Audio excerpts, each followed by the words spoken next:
Hey everyone, you are listening to New Slang. I am Thomas Mooney, your host, and this is episode 86, where I am joined by Texas songwriter Zach Nytomt. I was thinking back to when Zach and I recorded this. It was a Friday evening, and I'll never forget that because that afternoon was when South by Southwest announced that they would be canceling for the first time due to concerns about the coronavirus. There was this kind of a strangeness in the air.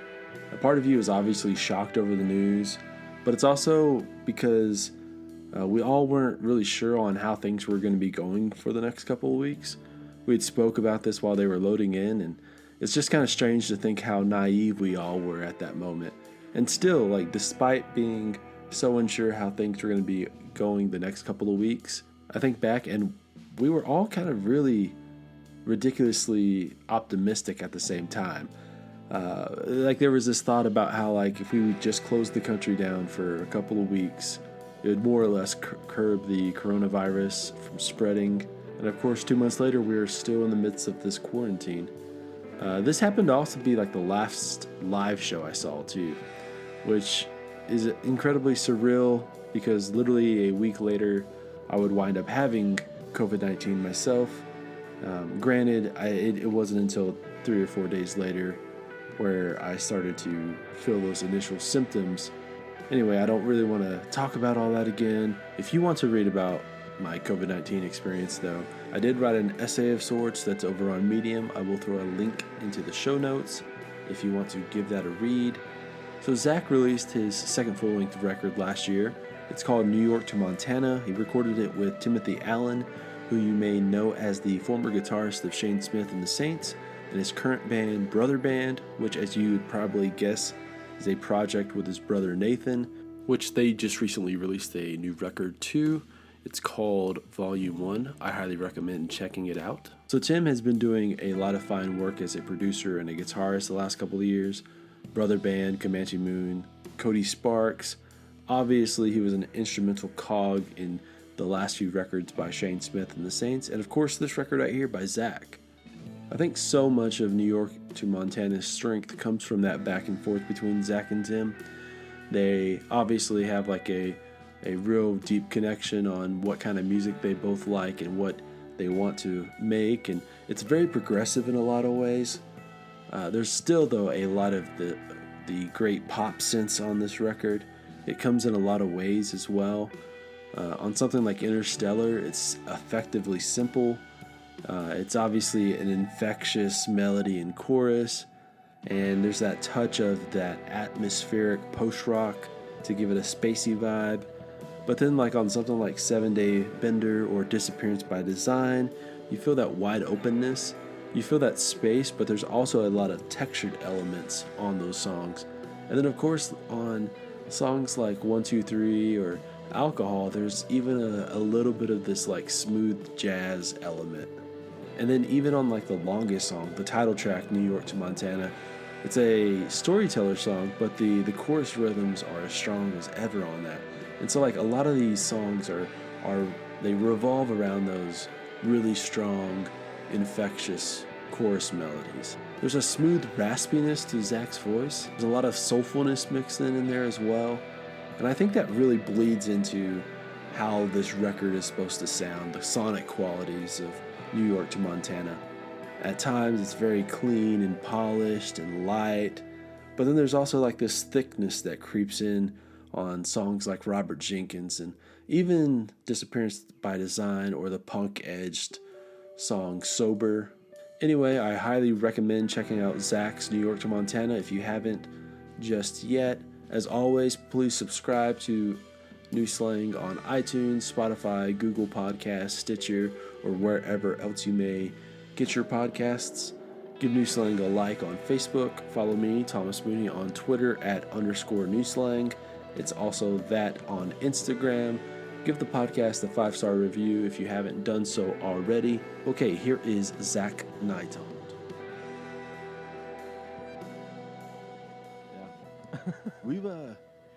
I feel like we've been trying to do this podcast for a couple years now. Yeah. And, the first time it was just too busy of a fucking weekend. Yeah, and then maybe a few drinks the night before, and that was you guys were opening for Red back-to-back nights. That's right. Yeah, that was last year or 2 years ago now. It feels like yesterday, but yeah, that was a fun I feel like one, it's like split the difference. Like I was so exhausted after that weekend. Back-to-back nights at Blue Light is it can put some hell and damage on your liver for sure. Yeah. Those apple burners, man, get the best of you.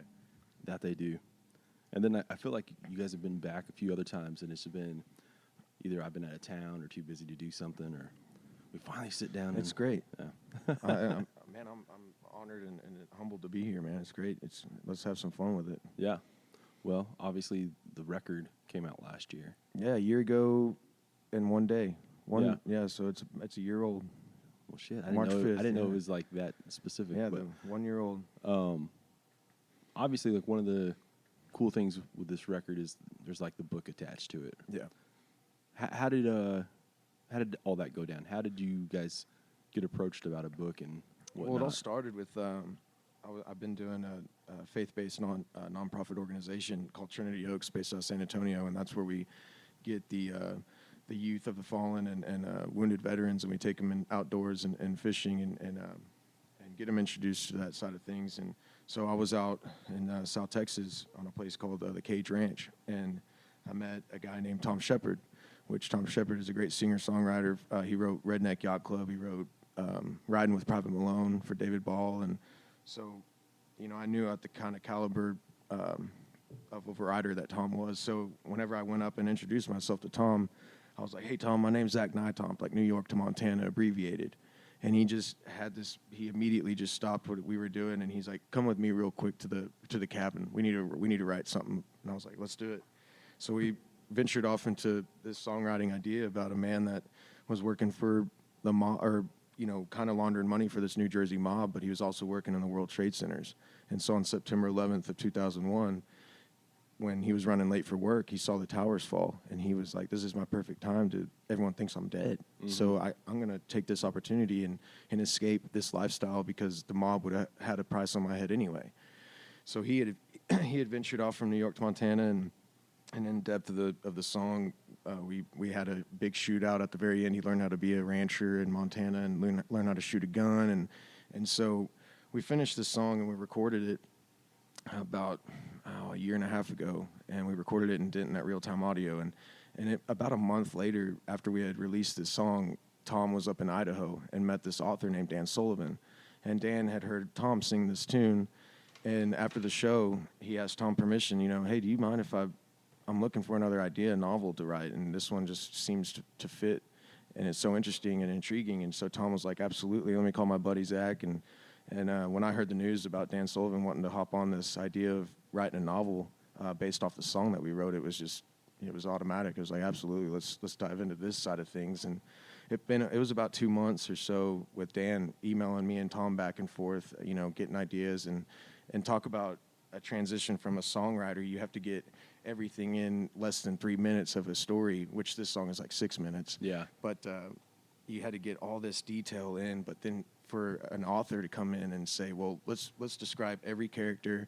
There's no time limit or any limit of paragraphs or words. It's just let's get the story out and describe it as well as we can. And so I learned a lot just from, as a writer, to go through and see the process, how different it is from a songwriting perspective and an author. And so we released that book and along with the album last year. And our next step is hopefully we can make a Netflix series out of it or something, kind of like an Ozark or Yellowstone kind of deal. Yeah, that'd be cool. Yeah, it'd be really sweet.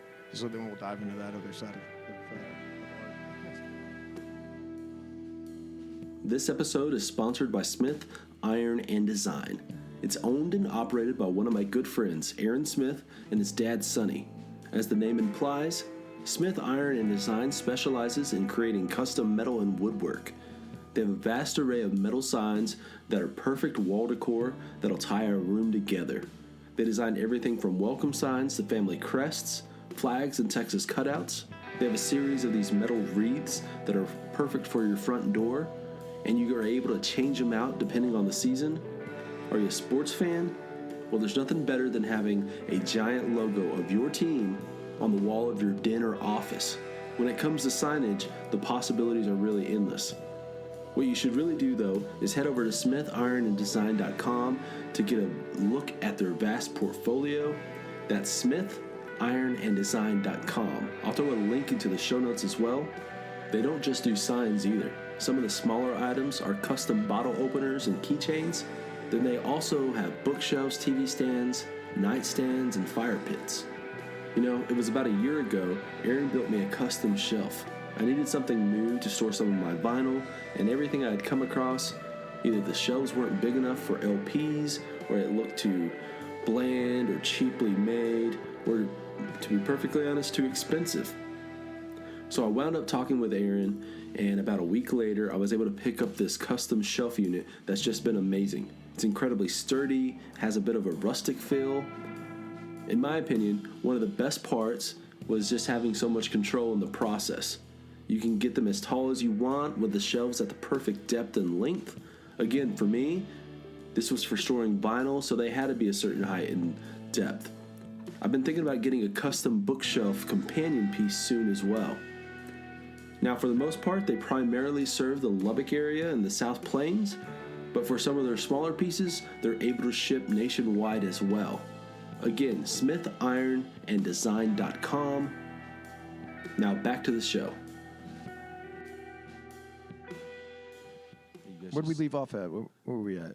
That's what I was going to say. The book, the coming of the book together, all that stuff. Okay,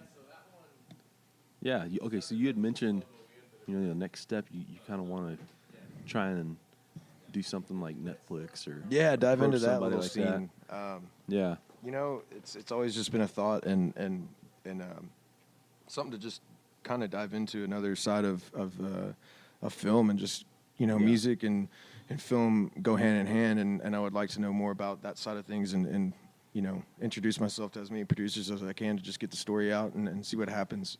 So it's still brand new. It's just a year, but I think the story itself could really last a while. I mean, with the novel in itself. So, I mean, if we can dive in and make a Netflix series out of that, I think that'd be really cool. Yeah. It's interesting to talk with songwriters who, some people don't think about their songs or the characters in a song, past that 5 minutes or whatever we're talking about, of the whatever the length of the song is, and then other people think about those characters. What are they doing outside that song? Right. You know what I mean? Yeah. I've talked with some people. They're like, no, I've not really ever thought about who this person is past this song, or before the song. Who was this person before the song? But sometimes you can get obsessed about a certain kind of character in a song and do this whole thing. Totally. There's plenty of songs that I go man, that would be a movie, or you know what I mean? It'd be cool to see it.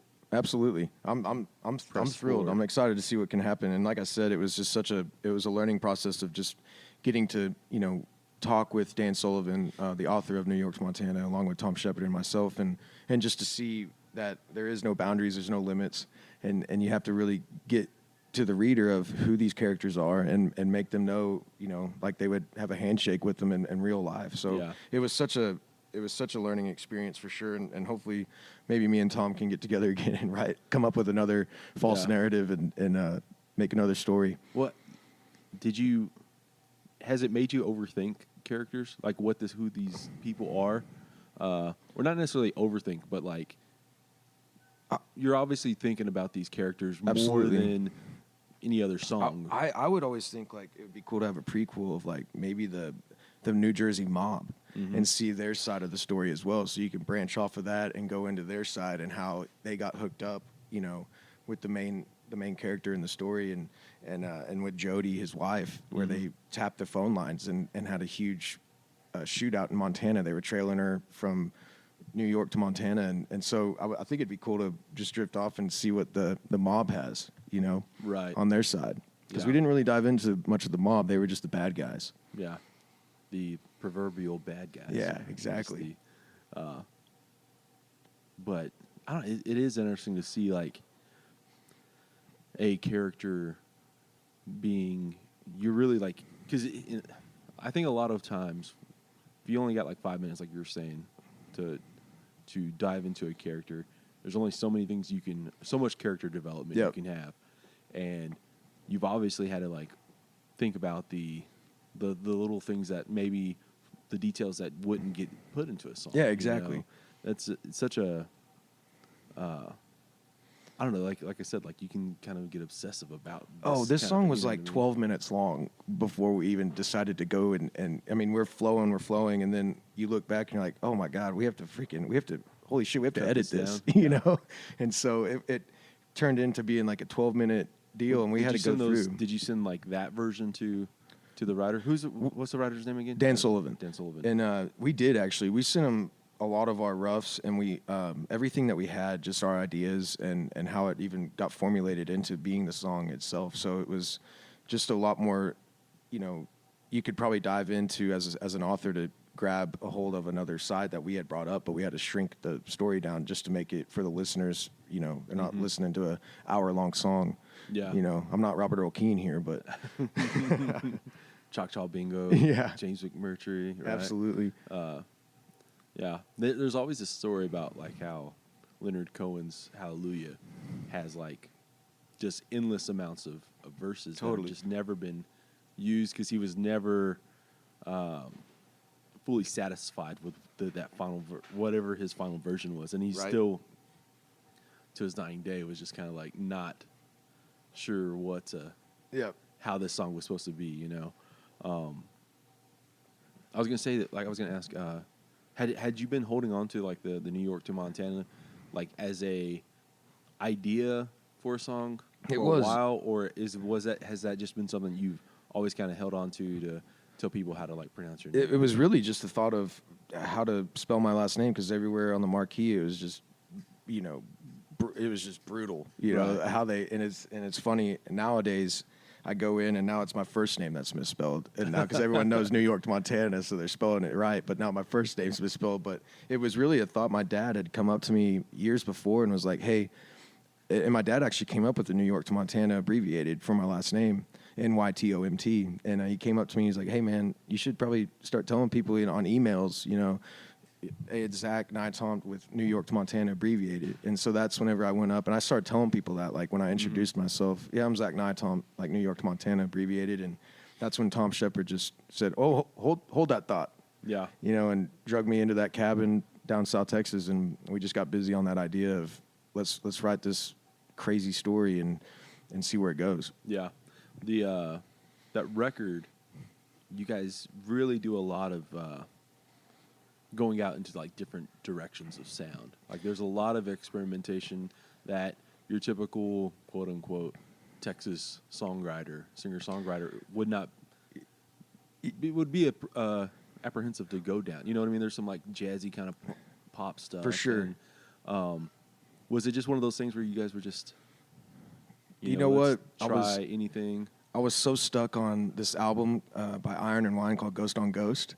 And it's just extremely artistic album that they came out with. And then I was also I just dove headfirst into Wilco and was just obsessed with their tones and their experiments in the studio. Now, I dove in with Tim Allen, the producer of New York to Montana, and we dove in with just no limits. You know, let's just experiment. And by the time everything came together, I was like, yeah, I'm happy with this. I like how weird it is, and that's what I wanted to put out, was just something weird and artistic, and everything is just all over the place. But yeah, it was really, I would have to blame Iron and Wine and Wilco for that. Yeah. Yeah. But see, like I like a lot of people can complain about a record being too sprawling in a sonic direction, but I think sometimes what you do is like you go as far as you can, and then like that next record you rein it in, because you know, like with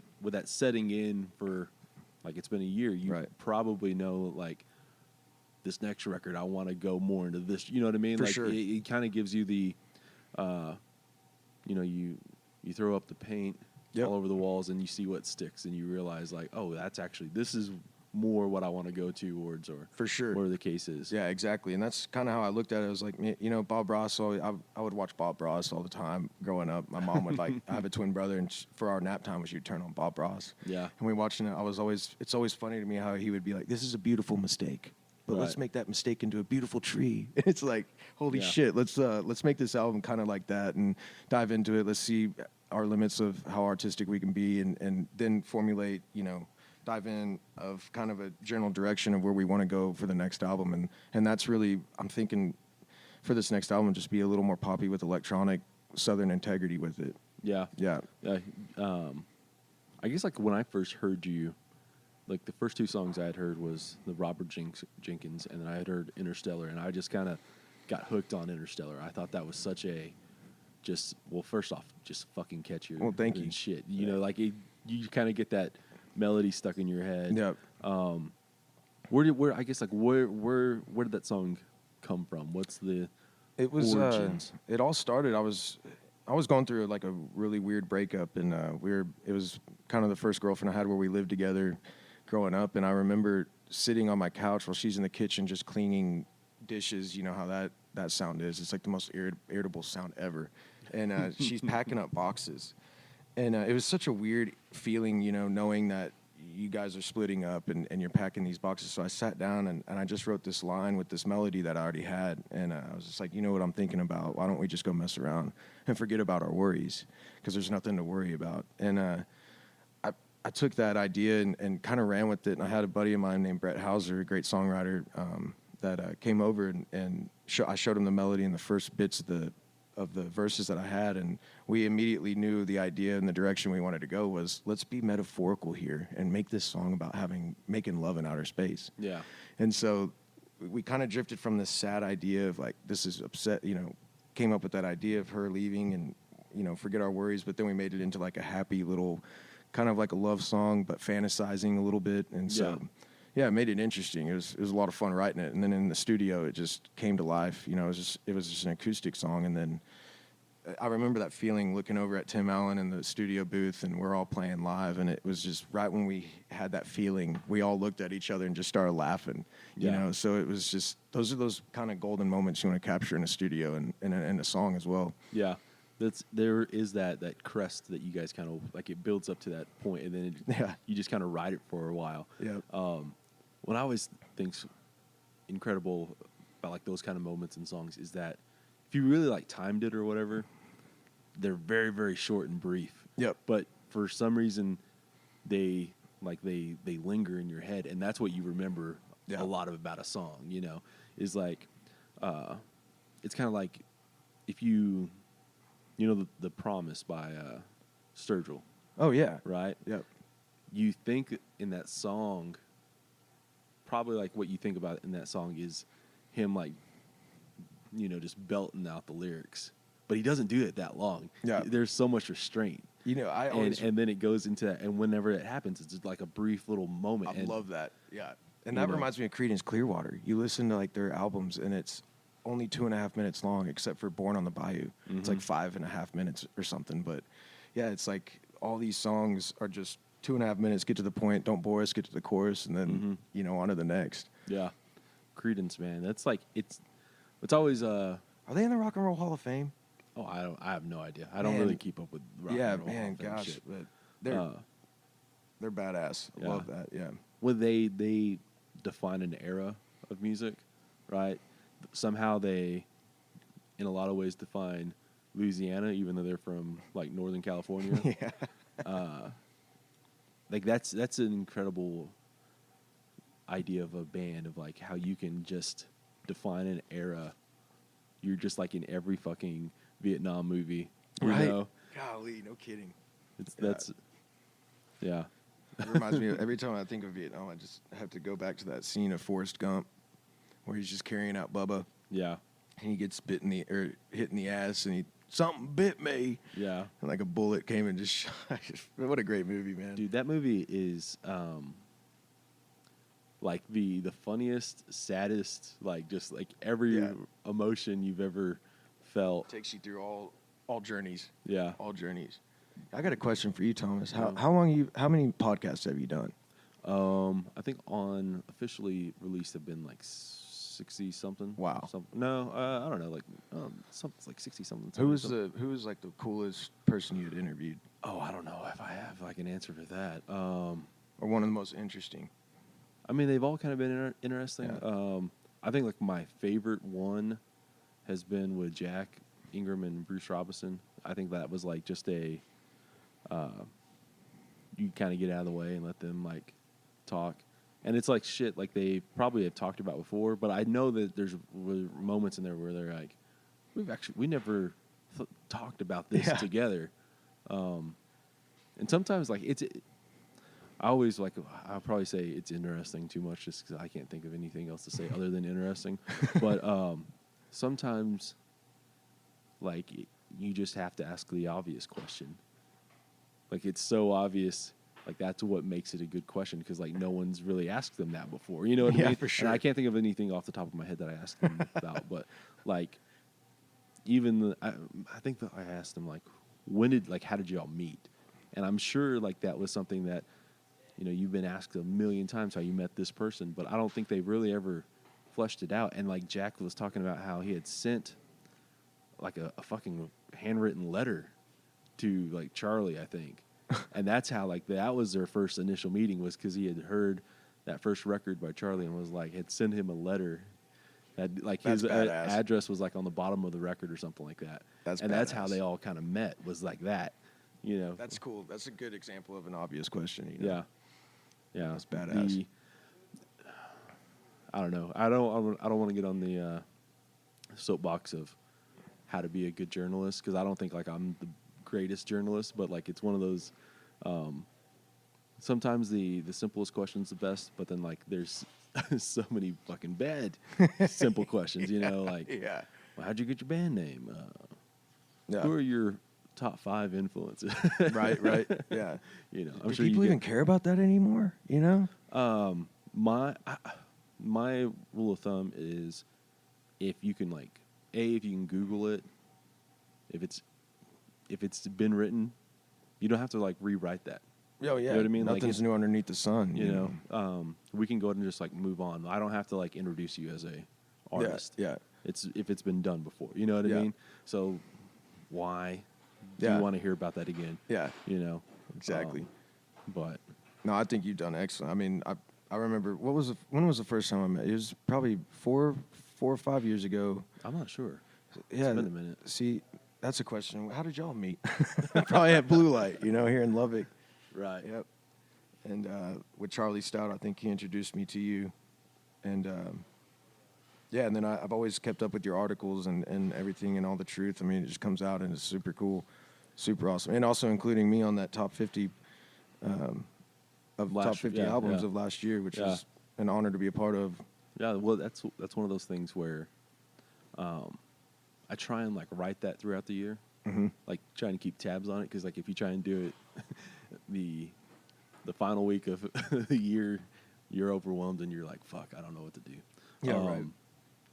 I don't know. Like that's I feel like everyone releases like top 100 records of my favorite 150 records of the year kind of thing every year, and I've thought about like not doing it, but sometimes if I have a lot of the groundwork already done, I'm like I may as well fucking finish it. Hell yeah, Yeah. Amen to that. So it's I don't ever think like my opinion's more important than anyone else's, but I feel like if I've done some of the homework more than other people, maybe it can show other people like, hey, I didn't realize this record came out, that right, kind of thing. yeah. It's less about the numbers because I like in my intro I always talk about how every you should put like a plus minus of like 3.5 on it, you know? Yeah. Spread because like next week this record could like rise 5 points in the exactly. You what were your favorite records of the last year? Did you have any that just kind of? I've probably been stuck in 2017 after Ryan Adams came out with his Prisoner album. I fell in love with that album, and honestly, I haven't really been doing a lot of homework on a lot of new stuff that's been coming out. I've just been kind of listening to a lot of Levon Helms, going back, and man, he just had some swaggy, just badass lyrics, and just a cool factor to him that being on the road with other musicians in the van, you get turned on by a lot of other artists. So I've just been kind of relying on my band to show me, you know, songs I've never heard before, stuff that they've been working on, and so it's just all over the spectrum, really. Yeah. At any point that you think like you understand American music or like pop music in the general term of like pop music, you know, you realize that there's another rock that you accidentally hit up another rock, and like there's just a world of like music that you've not discovered. Yeah, you know? exactly. And we live in a great time period where you can do that. You know, you can find so much new stuff. It's not just like relying on the radio. It's not just relying on your local record. And their store. algorithms are so accurate when it shows like you might enjoy this, and it's like, oh, I'll check it out, and then you're like, oh, this is groovy, you know. And so I found so many great artists just by doing that. But also with Chris Shane, my drummer that has been on the road with us for over the year. I mean, he hit me up with this awesome playlist on Spotify. It's called The Golden Age of Nashville, and it's all the same studio musicians that have played on, like, you know, Alan Jackson to Garth Brooks to Brooks and Dunn, and I mean, it just goes on a list of everything, and maybe 100, 300 songs on there, and it's just all classics of 90s country. Yeah. And so I recommend that to any listener. It's Golden Age of Nashville. I've got a playlist that I made a while back, and it's every top 10 song that charted top 10 on Billboard from January of 90 to December of 99. Wow. And it's for me, that's like a playlist that's more for like, oh, you want to subscribe to it, and you can pick out of that to make your own playlist. Nice. Because it is like fucking longer than shit. And I've got like an 80s one and a 70s one as well. That's but awesome. it is because you forget so many damn songs. Mm-hmm. Like, so I'm kind of a 90s country connoisseur. It's nice to have that though, like where you can put it in a folder and have it there. Yeah. You know, and like, we are growing it up in a hell of a time right now with all of our resources that we can have. It's not like LimeWire anymore. Yeah. and putting a virus on our parents' computer. Dude, one of the things I was thinking about the other day, because everyone goes to Napster as the I guess the reference for illegal downloading, but and then of course LimeWire was huge, and then you could torrent a whole lot of stuff, but like in between those, I feel like was it Mediafire or something like that was like real big, where it was just like I guess it wasn't Fire, it was like Media something, where it was basically just a zip file of whatever record. You know what I'm talking about? Just download. I've never heard of it. No. Okay, there was a moment, like it was probably like a couple of years, where it would just be it was kind of like a database, I guess, like the same kind of thing, like you would search, but it was online, and you would just search, and then you would find that zip file, and then just download it directly. And in a lot of ways, it's like Dropbox, but it was like an open source, I guess. No viruses though. Oh, you could probably get fucking. I don't know. Like, there's. I feel like I'm an Apple guy. Yeah. And I feel like I've not ever had a fucking virus on any of my Macs, ever. So like, thank God. That's one of those things where I'm like, once I switched over, that's the. You remember Chat Roulette? Yeah. Oh my God. So about last year, we were playing the show in Sam's Burger Joint in San Antonio, and me and some friends were on Chat Roulette. We were like in 8th grade, 9th grade or something.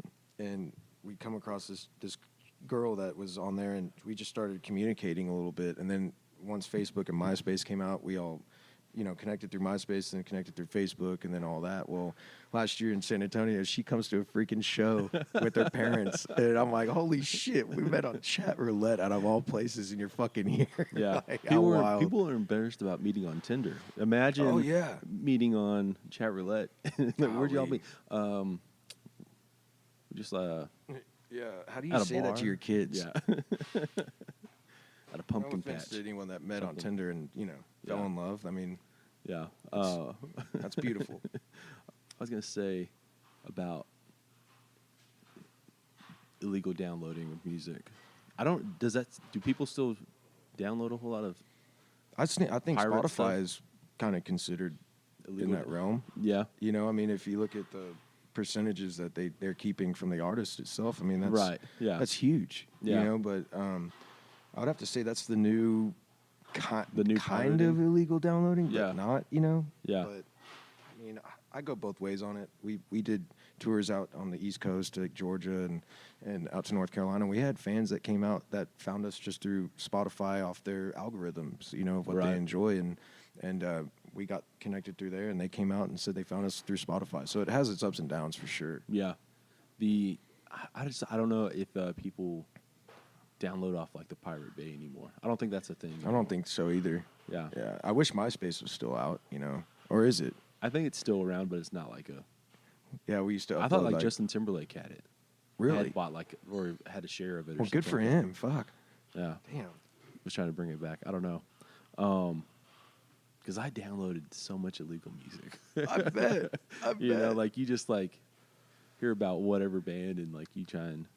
What I was real bad about was not bad, is I'm like a music hoarder, a hoarder of like what you like, you know. So I've got like just the fucking too much fucking music, too many records, too many books. I love that. You know what I mean? Yeah. But I always try and complete the discography, that kind of thing. It's like, well, actually, I only like this one record by insert name of the band, but I have to have all the records just in case I.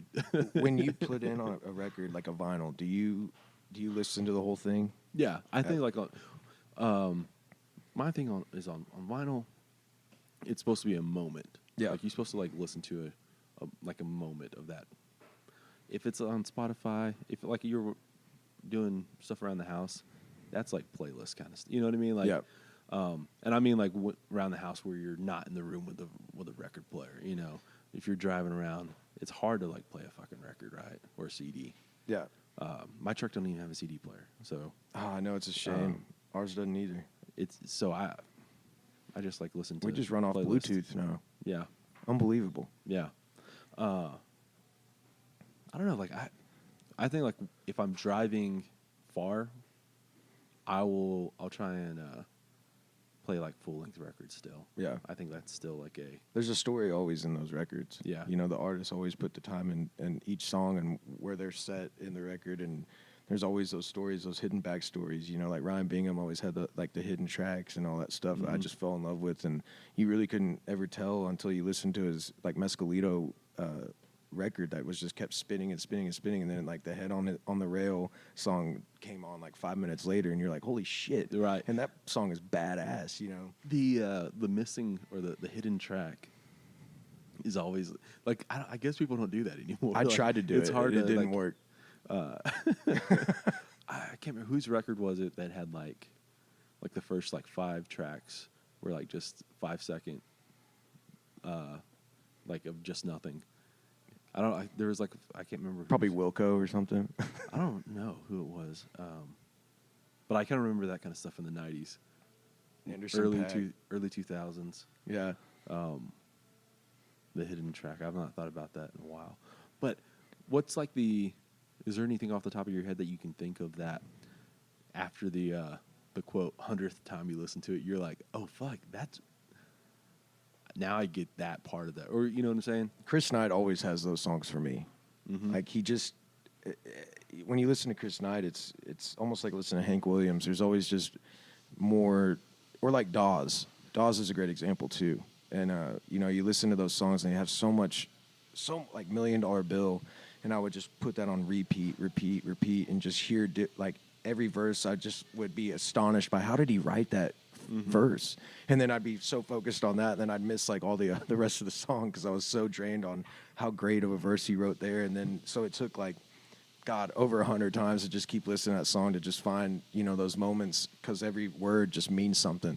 Right. And that's what I learned from co-writing with a lot of different artists is just, you know, it's not what you say but how you say it. Yeah. And less is more.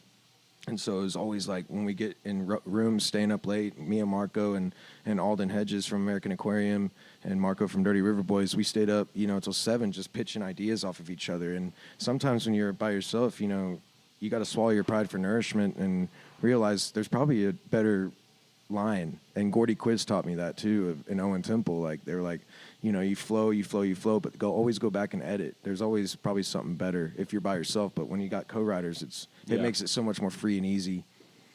Yeah, I always, not that I do any co-writing, but when I'm writing something, I always like keep stuff, even if it's bad that I know like I don't want this, I'll keep it as like as filler. Yeah, you know what I mean, just to get onto the next thing, and then hopefully go back and change it up. You know. Yeah. How much of that do you do? Where it's like I know I don't want to say this, but let's go ahead and to get on to the next thing. Yeah, I was really big into that. I always jumped ahead, but some other writers are like Brett Hauser, which I've loved writing with him and still do, and he would be like, no, let's stay right here, don't move forward, let's stay right here and get the best one and then move forward. And I'm like, oh man, like, but shit, I want to flow, you know. But it's just different aspects. But with me, whenever I'm writing by myself, yeah, I literally just flow and flow and flow until I have to go back and then edit. You know, because your brain is just working, and you don't know if you're going to spit out something that you really enjoy, and then you can go back and then edit, make it make sense. Right. You know, because sometimes I can be so out there and you know, say a different phrase here, and I can get off track easy. But yeah, it's always nice to just go back after you've been flowing and just go edit your lyrics and then take a step back and look at it and see if it makes sense. You know. Well, I know like some people, they don't realize like. This line doesn't make sense now because of what we've written, and we have to go back and change that. Or like, I know this line sounds really, really fucking cool, but what does it even mean? Yeah. You know what I mean? Yeah. And it's like getting over that, the pride of like taking that line away or taking part of that line away to make it make sense. Yeah, and that's another thing with like when you make an album. Mm-hmm. And you go back and you're listening and listening to mixes before you want to release, and you're like, oh man, like I could have said that, but you have to really just, like I said, swallow your pride for nourishment and just say that was made for a reason. Take the trash out, clear your head so you can make more trash, you know, and then take it out. And I think that's a healthy way of just approaching, you know, going in as a songwriter or even a journalist and tackling, you know, just flowing and then finding. Or just releasing something and be proud of it, you know, because there's a lot of stuff that I could have changed or we could have changed on the New York to Montana album, but it was time for a new record and it was time to put something out, and you know, I swallowed my pride. I loved it, and that was it. You know, people told me, no, we do this, do that, and you just have to voice them out and say I enjoy it, and that's for me. And so there's a balance to it all, because like you're never going to get everything perfect. Yeah, because if you try and get it so perfect, you're never going to get it fucking released. Yeah. Basically. Yeah. And sometimes like you have to just have like the rough edges just to move on to something else, you know? And show the readers that you're real. Yeah. You know, you got to relate. Yeah. That's why it's like some of these Nashville songs that are coming out that are just so simple and, you know, corny lyrics, but the masses that we have to understand is we're kind of dumb. Yeah. You know, we as listeners, there's a lot of people out there that just like dumbed down lyrics. I was talking literally yesterday with Jared Morris. Yep. He was sitting where you are. Yep. We were talking about, he had mentioned something for the masses. And he said like, they can sniff out some bad stuff. And I said, yeah, they can. But like, that's usually like a person. I don't know if the masses want to be told what they listen to. Yeah. You know what I mean? Yeah. And I don't think there's anything wrong with it. At one point in my life, I was very hardcore about like judgmental on what you listen to, right? But then I realized like people like us are the exception. Yeah. We have time to like fucking criticize songs and like get obsessive and like go over the top about music. Because that's what we enjoy doing. Yeah. You know? Most people though, like they don't have time to like invest in listening to somebody's discography today, because they have got like and I say like a quote unquote real job with like they spend 30 minutes in a vehicle and that's their quick time. They've got wife and kids, They've got like there's so much stuff that eats into their time, right? Yeah. And there's consequences to if you become obsessive about something like that with a high maintenance job, you know. Yeah. On the other side, for us though, it's like you do have time to go over the top with something, and there's nothing wrong with that, you know. No, yeah. Like, yeah, you have like your own, you know, time limits and stuff like that. But if necessary, if I said like, hey, this next week, listen to every Rolling Stones record, you could make time for it. I could find time. Yeah. Trust me. Yeah. We got, you know, it takes about 6 hours from Austin to get to Lubbock. You could probably maybe fit all those Rolling Stones records into that trip, you know. Yeah. There is a like I've done the discography dive with a lot of different artists, like that, where I'll just like listen to that band for like this 2 weeks, and then all of a sudden you're kind of like, yeah, I think I know what they're trying to do here, you know. And that's honestly like my favorite stuff to do is like you kind of, I think, understand a band better if you listen to everything at once. For sure. You understand. I guess like my favorite thing being a journalist is trying to find the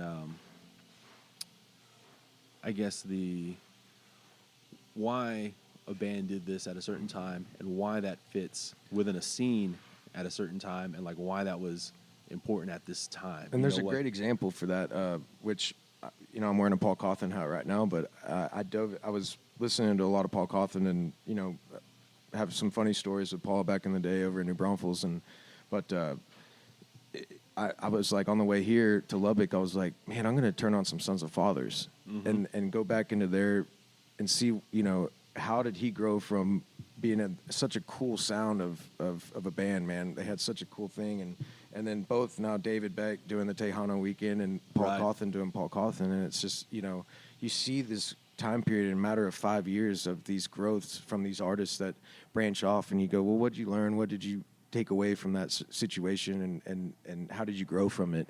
And that's what I really love to, you know, go back, do some homework, and not study these guys, but kind of study these guys that, you know, are hello songwriters, you know. Yeah.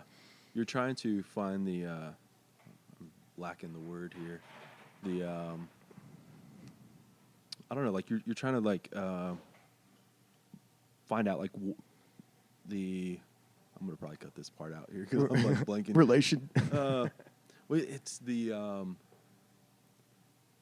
context. Yeah. Like you're trying to contextualize an artist, a song, and a even music vocals. scene. You know, yeah, like on every that's what I think. Like that's what my favorite part of this is, like, why did this record come out at this specific time, and like why is it important? Why was it overlooked? Why is it you know?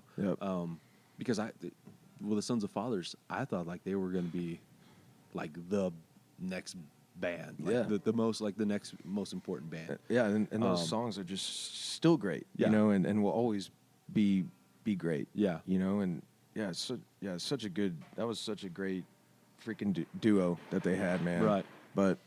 You know, life goes on, and I'm proud of them both now for what they're doing. It's killer. And now it leads me to, he introduced me to Orville Peck, which is like a Roy Orbison sounding gay cowboy that's just killing it, you know, and really kind of dove into such a different genre of music that it just is, you know, it's just cool whenever you get to be in this music industry and around Texas musicians, and you can. There's some underground to it, you know, for sure. You definitely know the underground, but one of my favorite guys right now, who he's going to get a record out this spring, is this guy named Logan Ledger. He's from outside San Francisco. Has been living in Nashville for a while now, and his record was produced by T-Bone Burnett. Oh yeah, excellent. And he reminds me. You said Roy Orbison, that's why I'm reminded of it. He kind of like reminds me of like Chris Isaac, mixed with like old country, like George Jones kind of. Love it, yeah. And all of his stuff is so, it's like they bottled a mood, like a certain specific kind of like even like a Lana Del Rey kind of like atmosphere, mood kind of tone. The Edison bulb lights on stage. And went into like this country kind of George Jonesy kind of feel as well. And it's just like this. And he's got like a fucking great voice. Hell yeah. What was his name? Logan Ledger. Logan Ledger. Yeah, he put an EP out last fall. And the new record's coming out. I think it's just self-titled. Perfect. But there's a couple of songs on there. He released 2 singles, I guess, around this time last year. Imagine, I think there's one called like Imagining Raindrops, and can't remember what the other one's called. Starlight. Oh, nice. And, okay, dude, I'll show you here in a minute. Yeah, hell yeah. They're really good. Badass. So new music right there, folks. It's as easy as that. Yeah. This episode is brought to you by the Blue Light Live here in Lubbock, Texas. Obviously, the coronavirus pandemic has had a massive impact on the music industry and on our daily lives at large. The Blue Light has been closed for nearly 2 months now, and if you're like me, you're probably jonesing for some live music, perhaps a Lone Star beer or a round of burn shots from your favorite bartender. If you're truly missing the place, there are 2 things you can do. For starters, Lubbock songwriter Charlie Stout and 49 other songwriters have come together for a 50-song compilation called Monday Night Lights. It's 50 demo-style recordings for $50, where all the proceeds will be going to furloughed bar staff at Blue Light Live. All you have to do is head over to mondaynightlights.com. You'll be getting songs from the likes of Josh Abbott and Wade Bowen and William Clark Green, to up-and-comers like Slade Coulter and Morgan Rutherford, to Blue Light singer-songwriter competition winners like Juliet McConkey, Isaac Hoskins, and Kenneth O'Meara. You'll recognize a whole lot of people on this list, just too many to name right here. Trust me when I say you will want to get Monday Night Lights. It's just an incredible collection of incredible songwriters. There's also some pretty cool limited edition poster prints that Charlie has for sale on the site, where those proceeds will obviously be going to bar staff as well. And we will probably end up having some other cool items listed on mondaynightlights.com as well pretty soon. Again, mondaynightlights.com. We've already raised a good chunk of money so far. We're super proud of how this all came together and proud of how many people have shared the compilation and everything. But as you know, more can always help. And of course, head over to bluelightlubbock.com. Click on the merch tab. They have koozies and t-shirts and caps. I swear, if you put on a blue light cap and a t-shirt, it almost feels like you're there if you close your eyes. Especially if you've already thrown on the Monday Night Lights compilation. Okay, back to the episode. Yeah, what's like the last song you wrote? Or have been working on? I wrote this new one with Marco Gutierrez last week. We've been staying on this 100-acre ranch outside of Austin, near Manor, and it's kind of like a little poppy heartbreak song, but has like this Matt Mason feel to it. And so, it's just like, I can't be your lover, I can't be your friend, and it just has this real drive of like almost like an Interstellar feel, but more of the heartbreak lyrics. Mm-hmm. So, and like I said, we're just trying to dive into that, or I'm trying to dive more into that realm of have like a poppy, happy beat and maybe sing sad lyrics with it. Change it up a little bit. So the last song we wrote last week, I think we'll just call it "I Can't Be Your Lover." Yeah, yeah. You were saying before we were recording, you mentioned big old whiteboard. Oh yeah, at that place. We had this huge. Well, we still do. We have this huge whiteboard, and so we've been staying up. It makes it so much easier. Like I said, when we're just flowing and spitting out lyrics, and I'm up there writing, or Marco's up there writing, and then all of a sudden, you can rip off this huge sheet of paper. And we've had these, like the big poster board pretty much. And so we're just writing. And then, we don't like it, we rip that page off. So we have huge just chunks of paper laid out in this little living room area. But it helps so much. Like, unbelievably a lot. Instead of having a little notepad or people with laptops, like I'm more of a guy that likes to write with a notebook and pen. I've always just been that guy. And growing up, I mean, I go back to my parents' place in my old room, and the drawers are just stacks of notebooks. I mean, just stacks. And I could see the growth of the writing process from when I was 13 to where I am now, and it's just so funny. I could still go back though, and look at some of the notes and just be inspired by some 16-year-old kid and find some words that I really enjoyed and then throw them in a new song. So it's, I've always just been old school. I've never been a technical guy with laptops or anything like that. I mean, hell, I know how to barely use my iPhone. So, So like for me, it's way more practical to have stuff written on a laptop. But I do like I think there's something about like physically writing stuff down. Yeah. If I get like stuck on stuff, I have like a notebook that like I always have like a notebook for starters, just like by my computer anyways, because you write notes down, right? Or like words that you want to use. Totally. One of my favorite things is I have like that. I have a notepad open on my computer too, where I'll think of something for like an article. I don't know what article it's going to be, but I kind of like the rhythm of like that description. Yeah. And I just have it up like in there. So if I like get stuck on something, I'll look at those and be It's like a vinyl. That's fucking Like the records that you just held in your hand. Yeah. And you listen to that record being played. And what was it? Did Hayes Carl have like a comic book in his record? Like when you open it up, you could like read this whole comic. I'm not sure. While listening to the album, and it's like that's super cool, you know. And that's that gratifying when you have something and you're listening to it and you're holding it in your hand. It just has some gratifying feeling, and it's just almost with writing your words on paper, you know. Yeah. Because you can burn it and it'll be gone forever. When you listen to the record with the art, I think it makes it a moment. It makes it something special that is not just, there's a big difference with getting the record out, putting it down, dropping the needle, versus like clicking. It's so organic, man. It just makes it a little bit more of a moment. And I think moments are kind of rare. They're coming back. Vinyl's coming back, which is great. Well, one of my favorite things about vinyl too, though, is at one point it was not like this, but like if you've not been with vinyl coming back, and if you've not been around, if you didn't grow up around vinyl, like I didn't grow up around vinyl, there's something like comically big about it. You know, like it's kind of funny in a way, like this like huge artwork, and like, especially if there's like lyric notes or like liner notes in there, or if there's like just stuff with it, like that, it makes it a little bit more. It's kind of in the comic lyrics, in a way, you know? Yeah, exactly. And I've always been one of those guys who like loves looking over who's played on this fucking record. And like being like, oh yeah, blah blah, he played on this record too, Yep. All that kind of stuff. I look at All Music way too much, allmusic.com. Like that has like all the everybody who's been on records and shit like that. That's so awesome. Yeah. So awesome. Another great website for that kind of stuff is discogs.com, and it's like where you can buy vinyl and you can like catalog your own vinyl as well, which is what I do.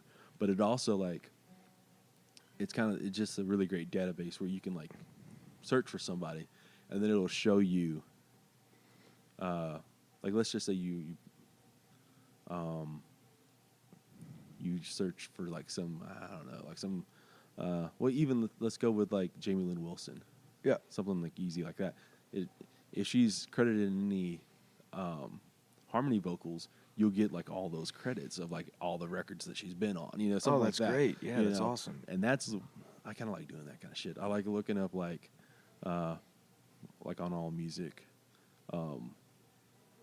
like songwriters, and seeing like all the songs that they've been on, or like all the records they've been on. Like Dean Dillon. Yeah. And you would be Dillon's amazed, Yeah. Yeah, like Dean Dillon, Keith Gaddis. Yeah, there's a lot of really great like '90s guys and '80s guys who you kind of like, oh shit, man! Like he was on. I'm trying to think of what his name is. Dennis Lindy. He's got like this like kind of crazy career because he produced like the first Mickey Newberry records. Wow. But then he also wrote fucking Goodbye Earl and like John Deere Green by Joe No Diffie. kidding. Yeah. Oh and my like gosh. a bunch of like really Queen of My Double Wide Trailer, like shit like that. He wrote those songs, but then he also has like this like connection to like one of the greatest like most underrated singer-songwriters from Texas, you know. That's awesome. Which like Mickey Newberry too, like he people, I think it's like probably more well known now, but like he wrote Just Dropped In by Kenny Rogers in the First Dimension, you know, and that song you would not necessarily think about it being like this like song that he would write. But, Yeah, that's super cool. He's got a version out of his. I guess there's a version of his of that song that he did too. It wasn't on his first record or anything, but it's very cosmic country kind of like. It's just really cool, and it makes you like the Kenny Rogers version. Like I always just think of like Big Lebowski, obviously, and there is like a little bit more of a fun aspect to it. The Newberry version is a lot more. Man, am I fucking going crazy? Yeah, because like it's a little bit more checking into that. it's like it's New York to Montana, for example. You know, Tom Shepard and I are just completely different styles of music, and so he has a version of his New York to Montana, and I have mine, and his is like a traditional kind of country, and then mine's just like more of rock and kind of vibe. So it's just such a great example of what we're talking about. Yeah. Do you have any other examples of that you like? Where you like the two versions of a song? Yeah, El Cerrito Plays by Keith Gaddis Yeah. and Kenny Chesney. Yeah. Such cool versions. I mean, Charlie Robinson also has a exactly. version. Yep, exactly. And I mean, that's another great example right there. I love hearing different styles of how different artists. Yeah. And then you hear a song that some artist is singing, and then another artist will go and make it huge. And that's just another fascinating side of things where you're like, man, how, was it the vocal? How, like, was it how he said it, or, so it's. Yeah.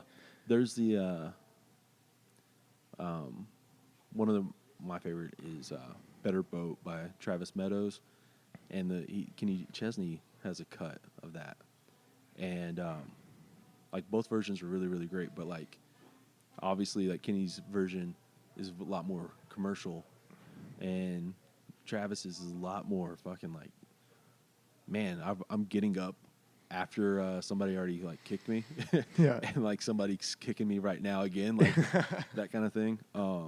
Man, there's so many damn great songs out there like that.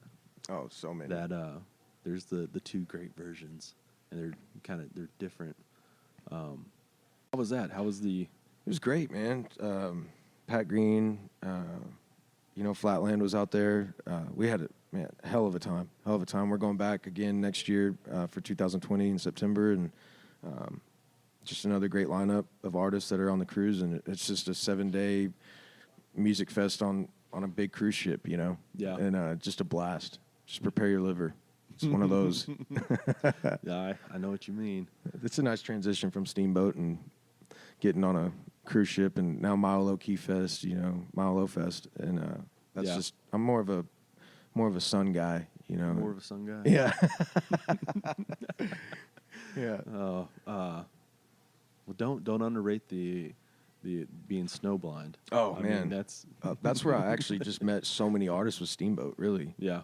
John Michael Whitby was managing me for quite some time, and he plays piano for George Strait and manages an act called Kyle Park, and he really opened a lot of doors for me and got me introduced with John Dixon, and past couple of years we were out in Steamboat, and I met Shane Smith and all those guys, and it just became such a right. We all were piled in a van, me, Josh Ward, and Shane Smith, and we drove like 22 hours with all of our guitars and gear all over us, just piled up. Me and Bennett are hitting the Franzia bag in the back of the van, and that was whenever they legalized pot for the first time in Colorado. So we were all just yelling at Josh Ward like, "Take us to the dispensary," and he's like, "Fuck no." We're like, "Come on." He takes us finally. He gave in, and yeah. So I mean, you just find you just make relationships with all these great artists out there in those kinds of festivals, man. It's a great opportunity. Yeah. Franzia bag. That's it's a very specific era in everyone's life. God, right? Oh man, talk about a hangover. I had a buddy who this is like a fucking old. This is probably 15 years when he said it, but it's always stuck with me. He's like about how like bag wine was better than bottled wine. And his whole rationale on it was because when like you get ready to go to bed, you have a pillow already. Like you just take the bag out. Oh my gosh, Yeah. that reminds me of the time sleeping in a place. Talking about being on the road, and we were up in Yukon, Oklahoma, and Nathan Cross was like, "Y'all can just stay with us." And so me and Chris Shane, my drummer of mine, the only place for us to sleep was a big waterbed from the 80s, man. And I'm sleeping, and I just roll into freaking Chris while he's snoring his ass off, you know. And I'm just laying here going, man, the road life, it's beautiful, man. The waterbed, when I don't know, I was probably like 5 or 6 when I first heard of like what a waterbed was, and it was like, Mom, Dad, can I get a waterbed? And like you're just so disappointed because they're like, no. First off, absolutely like, no. They don't make. I don't think they make twin size waterbeds. But Waterbeds, man. God, yeah. Is that still a thing? Or Nathan said he had it since the 80s, so I don't know if he changed the water or not. Yeah. But yeah, man, it was all right. I'm not talking about a waterbedding. No, I'd rather get a Tempur-Pedic. Yeah, to be honest. That's the thing. I think like we've evolved enough to realize like there's like these really great mattresses out there. Yeah, maybe I should bring it back. You know, like start a waterbed company. Man, so put some fish in it. Oh God, a waterbed aquarium. Yeah, holy shit. Something or another. Yeah. Well, shit. Let's go get a beer. Let's do it, man. Good times. All right, folks. Thanks for listening. Be sure to check out New York to Montana by Zach Nytomt. Check out episode sponsors Smith Iron and Design and the Blue Light Live here in Lubbock, Texas. Be sure to check out MondayNightLights.com. Okay, I'll see y'all later this week.